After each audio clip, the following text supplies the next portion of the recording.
नमस्कार दोस्तों। अमेरिकी राष्ट्रपति डोनाल्ड ट्रंप ब्रिक्स देशों को एक बार फिर से चेतावनी दी है। उन्होंने कहा है कि अगर ब्रिक्स देश अंतर्राष्ट्रीय व्यापार में अमेरिका का जो डॉलर है उसे रिप्लेस करने की अगर कोशिश करेंगे तो उन्हें 100% टैरिफ का सामना करना पड़ेगा। आखिर अमेरिका डॉलर का डी डॉलराइजेशन पर इतना चिढ़ता कैसे है और डॉलर से अमेरिका अरबों डॉलर कमाता है, अरबों रुपए कमाता है, कैसे कमाता है उसके बारे में समझेंगे। उससे पहले जानते हैं डोनाल्ड ट्रंप ने सोशल मीडिया प्लेटफॉर्म जो ट्रुथ है उस पर क्या पोस्ट किया है। इन्होंने कहा कि ब्रिक्स देश डॉलर से हटने की कोशिश करते रहेंगे और हम सिर्फ देखते रहेंगे। यह आइडिया अब खत्म हो चुका है। ये कहा गया है किसके द्वारा? डोनाल्ड ट्रंप, जो कि अमेरिका के नवनिर्वाचित राष्ट्रपति हैं। उन्होंने कहा कि ब्रिक्स देशों से नई करेंसी नहीं बनाने और डॉलर के अलावा किसी दूसरी करेंसी को विकल्प नहीं बनाने की हमें गारंटी चाहिए।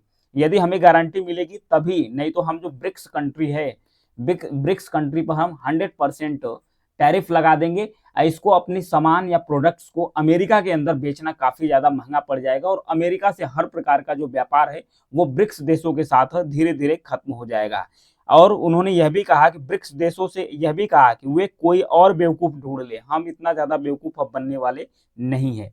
ब्रिक्स में शामिल सदस्य देशों के बीच करेंसी बनाने के लिए अभी कोई सहमति नहीं बनी थी, क्योंकि जब कजान्स ब्रिक्स की सालाना बैठक होती है, इस बार जो 22-24 अक्टूबर को रूस के कजान शहर में हुई थी बैठक, तो उस बार किसी चर्चा नहीं हुई थी। कोई आधिकारिक रूप से बयान भी नहीं आया था कि ब्रिक्स की एक नई करेंसी होगी। ब्रिक्स देशों की समिट से पहले इसकी करेंसी को लेकर चर्चा भी तेज हो रही थी।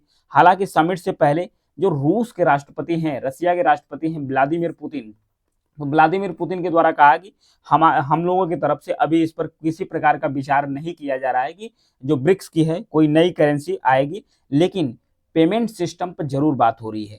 पेमेंट सिस्टम पर कैसे बात हो रही है? एक पेमेंट सिस्टम है जिसका नाम है ग्लोबल पेमेंट सिस्टम, जिसका नाम है स्विफ्ट।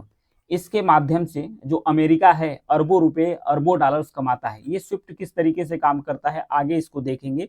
और ब्रिक्स कंट्री का जो भारत है ये भी एक सदस्य देश है।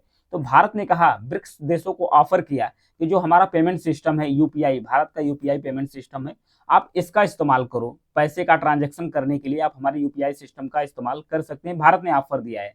तो नए पेमेंट सिस्टम की बात चल रही थी कि स्विफ्ट के आधार पर एक ग्लोबल प्लेटफॉर्म जैसा एक नेटवर्क हो, एक पेमेंट सिस्टम हो, जिसके माध्यम से जो सदस्य देश हैं वो आसानी से व्यापार कर सके। हालांकि भारत ने भी पिछले साल दिसंबर में, भारत के जो विदेश मंत्री हैं डॉक्टर एस जयशंकर साहब, इन्होंने भी कहा था कि भारत जो डी डॉलराइजेशन है, यानी व्यापार में जो अमेरिका डॉलर है उसकी निर्भरता को कम करने की पक्ष में नहीं है। हम नहीं चाहते हैं कि जो डॉलर है वो कम हो जाए। और ब्रिक्स करेंसी का भी कोई प्रस्ताव अभी तक नहीं है। ब्रिक्स दुनिया की प्रमुख अर्थव्यवस्था वाले देशों का एक ऐसा समूह है जिसमें अमेरिका शामिल नहीं है। जो ब्रिक्स कंट्री है, दुनिया का जो प्रमुख अर्थव्यवस्था वाले देश है, उसमें से एक ऐसा समूह है जिसमें अमेरिका शामिल नहीं है। अब बात आती है स्विफ्ट। स्विफ्ट के बारे में बात लेते हैं कि ये जो स्विफ्ट नेटवर्क सिस्टम है ये किस तरीके से अरबों डॉलर्स कमाता है। जैसे 1973 की बात करते हैं। 1973 में 22 देश एक साथ आते हैं, 22 देश एक साथ आते हैं और इसके साथ 518 बैंक जो स्विफ्ट है, स्विफ्ट नेटवर्क सिस्टम है, इसके साथ कनेक्ट हो जाते हैं। 518 बैंक। अभी फिलहाल अगर बात किया जाए तो 200 देश एक साथ स्विफ्ट नेटवर्क सिस्टम से जुड़ चुके हैं। लगभग इसके कितने बैंक जुड़े हैं? 11,000 बैंक जुड़ चुके हैं। किससे? जो स्विफ्ट नेटवर्क सिस्टम है। इसमें कैसे? अमेरिकी बैंकों में अपना विदेशी मुद्रा, जो सदस्य देश हैं अमेरिकी बैंक में अपनी विदेशी मुद्रा जमा करते हैं। अब सारा पैसा तो ब्याज में, इन्वेस्टमेंट में लगता नहीं है। जो पैसा अमेरिका के पास एक्स्ट्रा बचता है तो अमेरिका करता क्या है, यूएसए करता क्या है, इस पैसे को ब्याज में देना शुरू कर देता है अमेरिकी बॉन्ड के रूप में। तो ये बॉन्ड क्या होता है? बॉन्ड एक प्रकार से ऋण पत्र होता है। जैसे एक एग्जाम्पल समझते हैं कि $100 को एक अमेरिकी सरकार के द्वारा बॉन्ड जारी कर दिया गया। अब इसे 6 महीना के लिए दे दिया गया, 6 महीने के लिए दे दिया गया। तो अमेरिकी सरकार ने बोला कि आप हमें $100 दो, हम आपको बॉन्ड देते हैं। 6 महीना बीत जाएगा तो मैं आपको $110 दूंगा ये बॉन्ड को वापस लेने के लिए। तो ये बॉन्ड जब सरकार पैसा लेती है, बॉन्ड देती है, तो उस पैसे का इस्तेमाल करती क्या है अमेरिका सरकार या कोई और भी सरकार? इसका इस्तेमाल करती है ब्याज देने के लिए। लोगों को लोन देती है, देशों को लोन देती है, देश के अंदर भी लोन देती है, तो उससे जो ब्याज मिलता है उससे बहुत सारा पैसा कमाते हैं। तो जो स्विफ्ट नेटवर्क के तहत जो ट्रांजैक्शन होता है उससे भी भारी रकम में पैसा कमाते हैं। जैसे मान लीजिए इंडिया और पाकिस्तान 2 देश हैं, इंडिया और पाकिस्तान दोनों के बीच में जो सीधा रिलेशन, सीधा व्यापार नहीं है, तो ये इंडिया और पाकिस्तान दोनों करेंगे क्या है, यूएसए के बैंक में अपना अकाउंट बनाएंगे, पाकिस्तान और इंडिया दोनों।